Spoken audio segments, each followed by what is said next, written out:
ஆமா, கோவில்ல பின்னாடியே வந்துட்டு இருந்த, அப்புறம் திடீர்னு காணாம போயிட்ட. எங்க போன நீ? அது அது வந்துக்கா, டைம் ஆயிடுச்சுன்னு பாட்டி கூப்பிட்டாங்க, அதான் நான் கிளம்பிட்டேன். ஓ அப்படியா? பாத்தியா, நாம மறுபடியும் இன்னைக்கே பாத்துக்கிற மாதிரி ஆயிடுச்சு.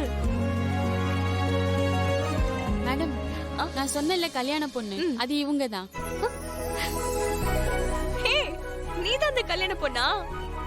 ஆமா. உனக்கு தான் நாங்க செலக்ட் பண்ண இந்த புடவை பிடிச்சிருக்கா? இது அம்மனுக்காக நாங்க எடுத்தது. உனக்கு இது பிடிச்சதுனால இது நீயே வச்சுக்கோ. ஐயோ அக்கா, அம்மனுக்கு எடுத்ததுன்னு சொல்றீங்க, அப்புறம் எப்படிக்கா? வேண்டாம். இங்க பாரு, உனக்கு பிடிச்சிருக்குல, அம்மனுக்கு நாங்க வேற புடவை எடுத்துக்கிறோம். நீ கல்யாண பொண்ணு, உனக்கு பிடிச்ச புடவைய நீ எடுத்துக்கோ. இது உனக்கு தான். இந்தா வாங்கிக்கோ. தேங்க்ஸ்க்கா.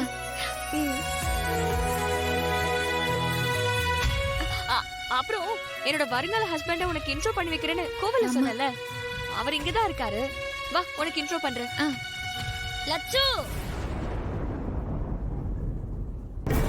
என்னடா? கீழ எல்லாரும் டைம் ஆச்சுன்னு சொல்றாங்க, உனக்காக வெயிட் பண்ணிட்டு இருக்காங்க, சீக்கிரமா வா. ஓ அக்கா, எல்லாரும் வெயிட் பண்றாங்களா? சரி சரி, நீ கீழே போ, நான் அவரை கூட்டிட்டு அங்கேயே வரேன். சரிக்கா.